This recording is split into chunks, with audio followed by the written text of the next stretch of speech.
Hello friends, welcome to my channel Learn Along Vinod. We have started a series teaching from home, and in this series we were discussing public administration.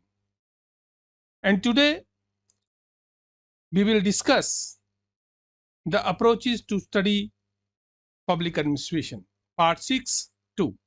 Okay? And in this part we will discuss a very important approach named behavioral approach. Okay?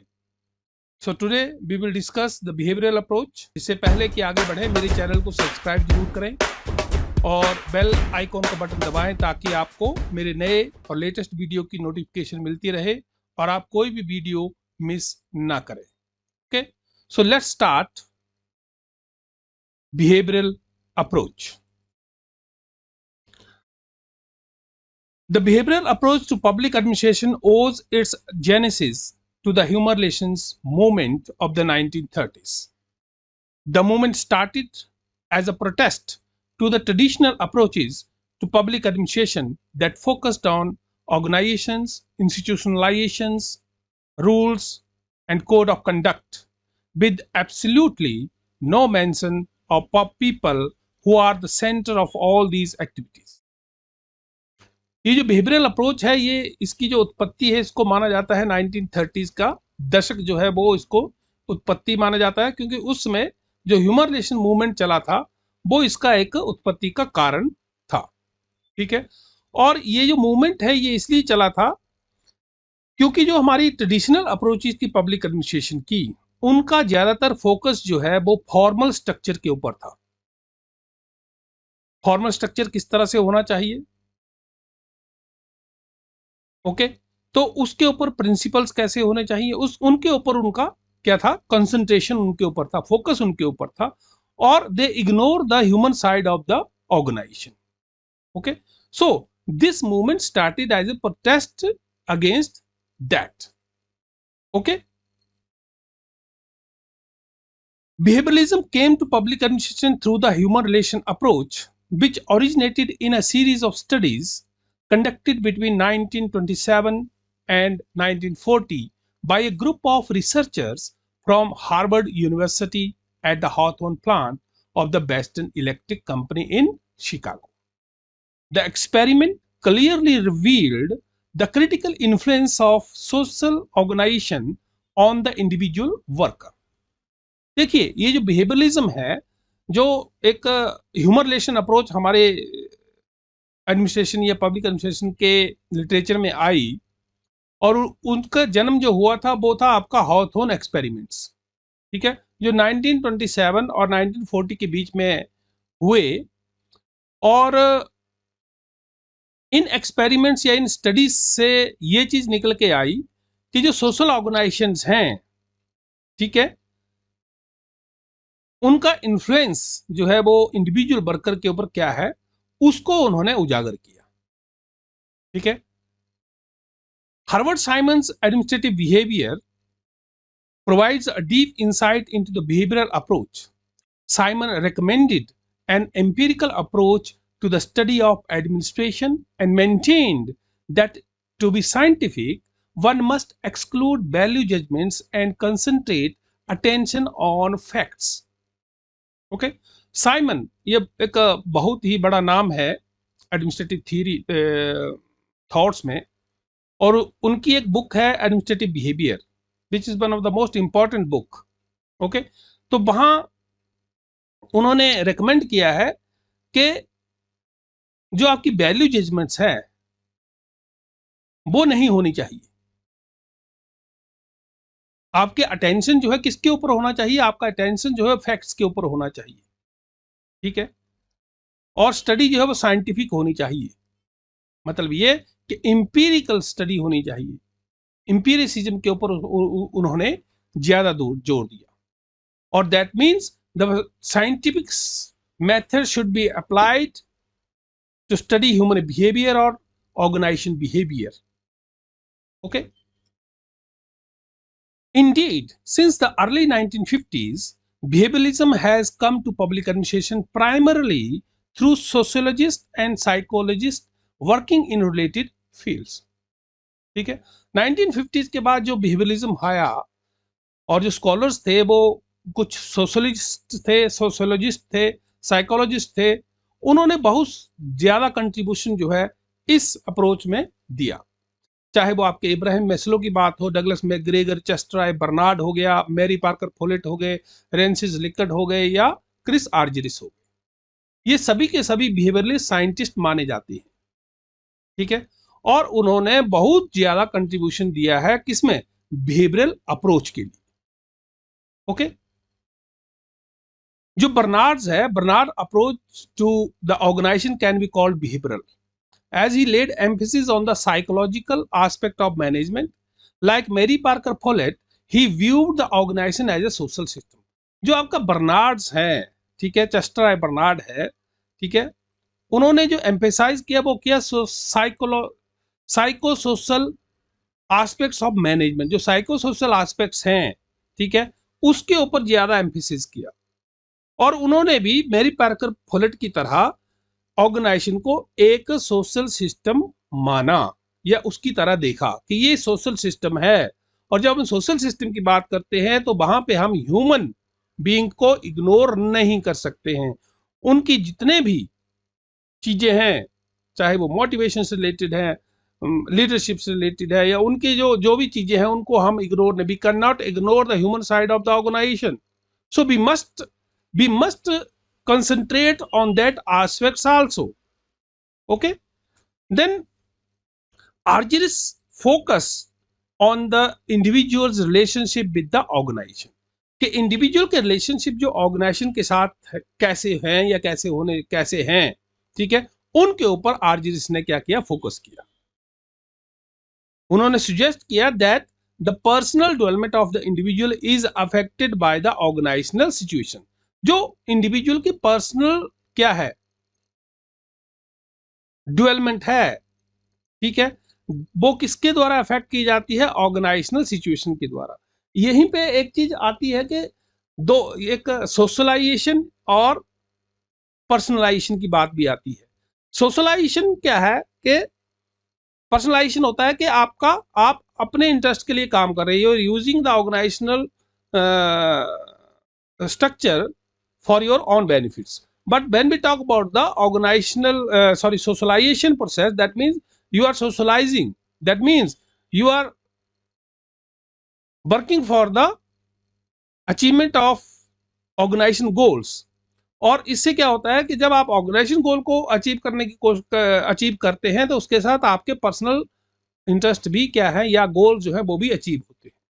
Okay, then indeed, behavioral scientists have given a new orientation to public administration and management, focusing attention on the role of the individual, leadership, group dynamics and motivation. Okay, देखिए behavioral scientist ने एक नया orientation जो है वो public administration या और management को दिया, जो फोकस करता है किसके ऊपर, रोल, किसका रोल, इंडिविजुअल का रोल, लीडरशिप का रोल, ग्रुप डायनेमिक्स की बात आ जाती है, मोटिवेशन की बात आ जाती है। ठीक है, इसके ऊपर जो है इनका रोल जो है वो बहुत इंपॉर्टेंट है। किसी भी ऑर्गेनाइजेशन में या किसी भी मैनेजमेंट में ये चीजें बहुत इंपॉर्टेंट हैं। ओके, सो अब देखते हैं कि ये जो अप्रोच है ये है क्या। This approach examines public administration by studying individual and collective human behaviour in the administrative situation. Simple तरीके से अगर हम कहें तो ये जो अप्रोच है ये एग्जामिन करती है, ठीक है, अध्ययन करती है किसका, इंडिविजुअल और collective human behaviour, individual behaviour और कलेक्टिव मीन ग्रुप में वो किस तरह से बिहेव करते हैं उसको स्टडी करती है, किसमें, एडमिनिस्ट्रेटिव सिचुएशन में। Okay, it brings to bear upon organisational problems an interdisciplinary approach that includes sociology, individual and social psychology, and cultural anthropology. Okay, the behavioral approach emphasized the need for a scientific approach to studying human behavior.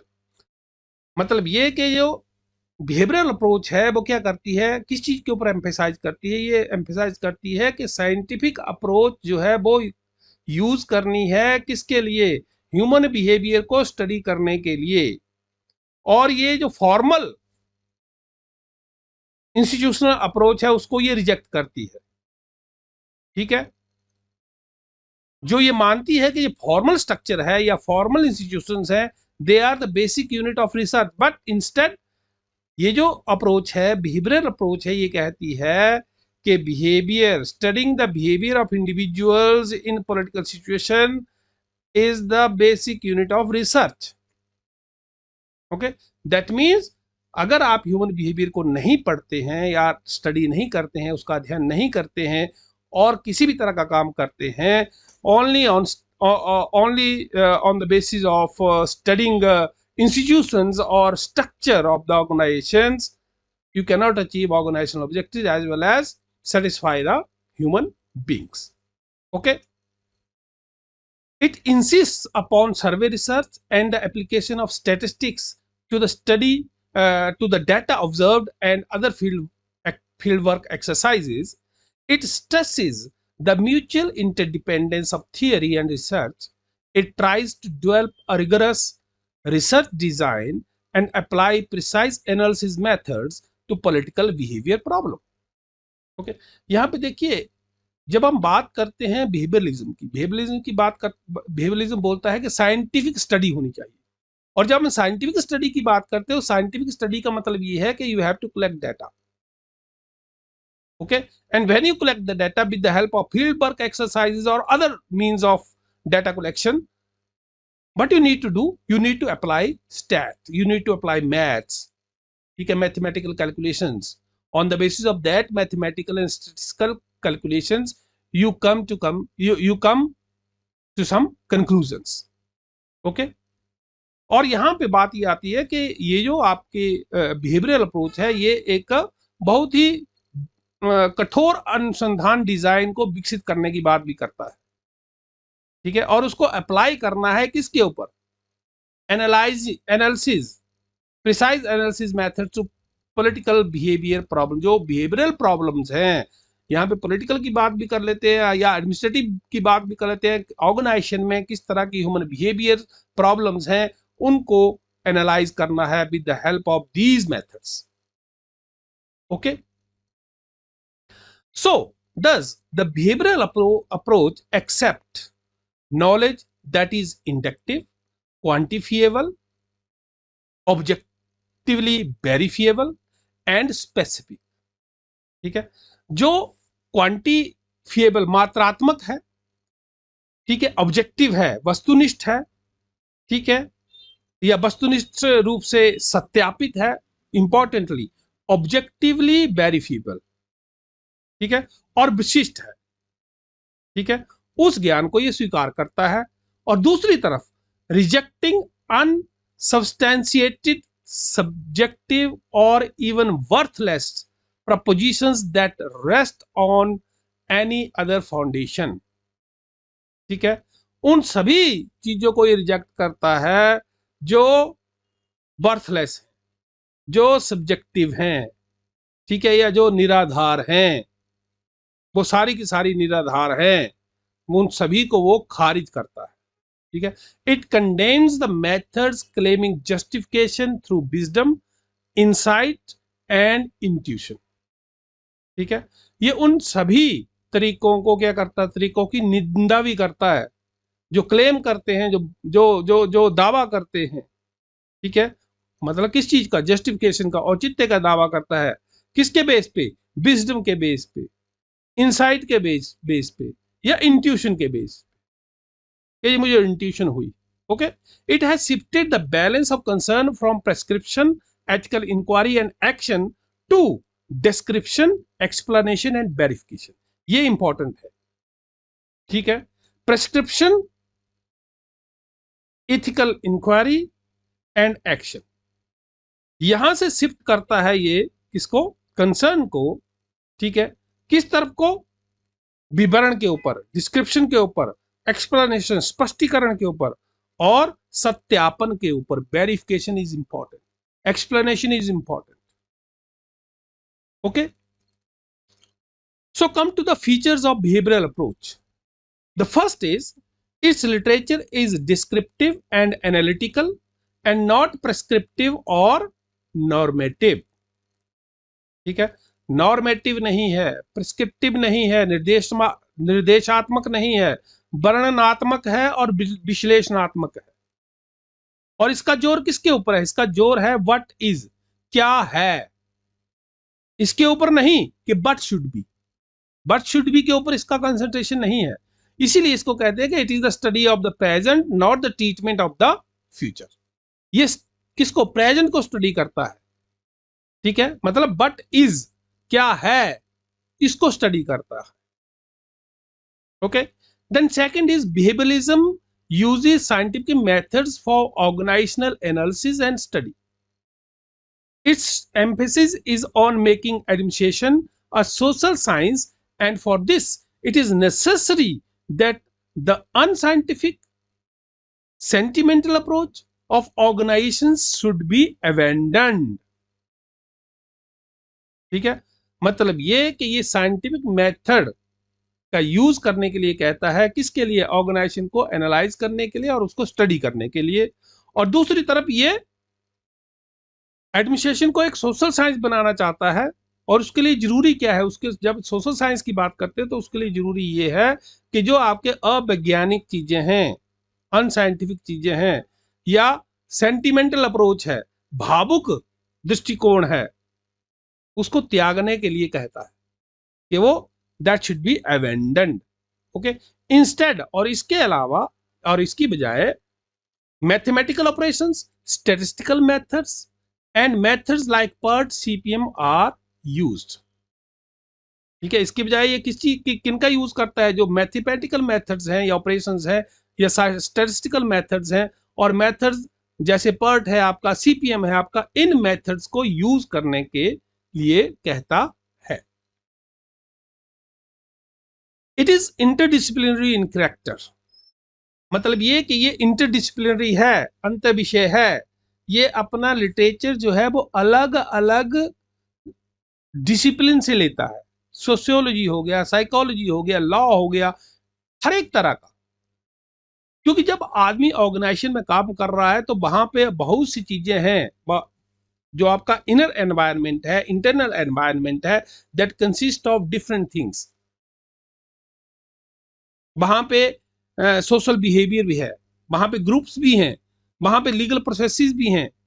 ठीक है, तो इन सारी चीजों को study करने के लिए हमें रिलाय रहना पड़ता है दूसरी सब्जेक्ट्स के ऊपर या दूसरे डिसिप्लिन के ऊपर। So it is an interdisciplinary approach. Okay, then fourth is it emphasis micro studies, सूक्ष्म अध्ययन के ऊपर बल देता है। That is small parts of the organisation should be studied, के ऑर्गेनाइजेशन के छोटे भाग जो है उनका अध्ययन किया जाना चाहिए। Okay, behaviouralism is a rational approach. Behaviouralism जो है एक रैशनल अप्रोच है। There is no place in it for objective values, imagination and human details. जो आपके वैल्यूज हैं या इमेजिनेशन है आपकी, उसके लिए यहाँ पे किसी तरह का कोई काम नहीं है। क्योंकि जब आप वैल्यूज के ऊपर या अपनी इमेजिनेशन के ऊपर या आपके जो इंट्यूशंस हैं उनके ऊपर अगर आप काम करते हैं तो ऑर्गेनाइजेशन जो है वो अपने ऑब्जेक्टिव अचीव नहीं कर सकती है। कोई भी एडमिनिस्ट्रेशन आपके इमेजिनेशन के ऊपर नहीं चल सकता है। उसके लिए ठोस चीजें चाहिए, उसके लिए फैक्ट्स चाहिए अकॉर्डिंग टू बिहेवियरल अप्रोच। ठीक है, इसीलिए भी बोलता है कि scientificity and empiricism make it a functional approach. जो एम्पिरिकल की बात की इसने, ठीक है, अनुभव जन्य की बात की इसने, साइंटिफिसिटी की बात की इसने, वैज्ञानिकता की बात की इसने, ठीक है, वो चीजें होनी चाहिए, तभी आपकी ऑर्गेनाइजेशन जो सही ढंग से काम कर पाएगी। ओके, तो ये तो इतना सारा हमने कह दिया कि बिहेवियरलिज्म बहुत अच्छा है। ये ह्यूमन बिहेवियर जो फॉर्मल अप्रोच ने या जो हमारी ट्रेडिशनल अप्रोचेस थी उन्होंने इग्नोर किया, जिस चीज को उसको ये सामने लेके आई बिहेवियरलिज्म, और इसने कहा कि ह्यूमन की स्टडी करनी चाहिए, ह्यूमन बिहेवियर की स्टडी करनी चाहिए, मोटिवेशन, लीडरशिप, ठीक है, अलग अलग जो एस्पेक्ट्स हैं related to human organisational behaviour, उनको हमें स्टडी करना चाहिए। वो ग्रुप डायनेमिक की बात हो, किसी भी तरह की लीडरशिप की बात हो, उनको स्टडी करना चाहिए, ठीक है, तभी आपकी ऑर्गेनाइजेशन काम कर पाएगी। लेकिन फिर भी कोई भी सिस्टम, कोई भी अप्रोच जो है वो अपने आप में क्या है, पूरी नहीं होती है। इसके भी कुछ क्या है, ड्रॉबैक्स हैं। पहला क्या है, it ignores the external environment of the organisation and their interrelationships. देखिए, इंटरनल एनवायरनमेंट की बात तो ये करता है, इंटरनल ह्यूमन बिहेवियर या इंडिविजुअल बिहेवियर की बात तो ये करता है, लेकिन जो एक्सटर्नल एनवायरनमेंट है ऑर्गेनाइजेशन का, उसकी बात नहीं करता है। और उनका जो आपस में इंटर रिलेशनशिप है, आउटर एनवायरनमेंट और ऑर्गेनाइजेशन का, उसको भी ये इग्नोर करता है। Okay, then it reflects only an attitude of the organization rather than a complete approach, and that is why many problems of administration go unnoticed, let alone solved them। ठीक है, तो ये सिर्फ एटीट्यूड की बात करता है ऑर्गेनाइजेशन की, कंप्लीट अप्रोच नहीं बोल सकते हैं इसको, ठीक है। इसलिए क्या है, बहुत सारी प्रॉब्लम जो है वो अनसॉल्व रह जाती हैं, अननोटिस रह जाती हैं, उनकी तरफ ध्यान ही नहीं जाता है। Okay, then like the traditional approach, it adopts an apolitical approach. While later studies rejected it because administration is largely a part of the political system. Political values determine the form, limits, etc. of administrative organizations. This is the reason why political approach was adopted in post-behavioralism. देखिए, traditional approach की तरह ये भी apolitical approach है, ठीक है। मतलब ये कि ये मानती थी पहले शुरुआती दिनों में कि पॉलिटिक्स अलग है, एडमिनिस्ट्रेशन अलग है, there is politics administration dichotomy. But अगर लेटेस्ट स्टडी की बात करें तो ये माना गया कि जो भी आपका एडमिनिस्ट्रेटिव ऑर्गेनाइजेशंस हैं, ठीक है, वो डिटरमाइन करती है एडमिनिस्ट्रेशन की फॉर्म को, उसको लिमिट करती है, उसी के अकॉर्डिंग उसको काम करना पड़ता है। मतलब पॉलिटिकल सिस्टम में ही रह के एडमिनिस्ट्रेशन ऑर्गेनाइजेशन को काम करना पड़ता है। इसीलिए जब पोस्ट बिहेवियरलिज्म की बात आई 1970s के बाद, ठीक है, इसीलिए पॉलिटिकल अप्रोच जो है उसको अडॉप्ट किया गया था, ठीक है।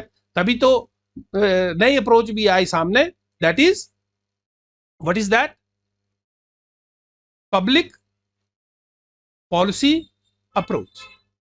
Okay, another shortcoming of the behavioralist approach is its value neutral approach. This approach studies values but gives importance to factual rationality by minimizing values in judgment. It ignores the end by giving importance to the means। अब behavioural approach जो है इसको हम value neutral approach भी बोलते हैं। मतलब ये कि वैल्यू की स्टडी तो करता है लेकिन इंपॉर्टेंस फैक्ट्स को देता है।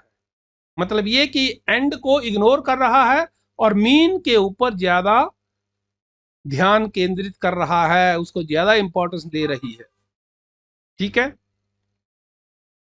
This approach emphasises the use of scientific methods in the analysis of the organisation due to variability, complexity and mysteriousness of human behaviour. It's purely scientific study is not possible, ठीक है।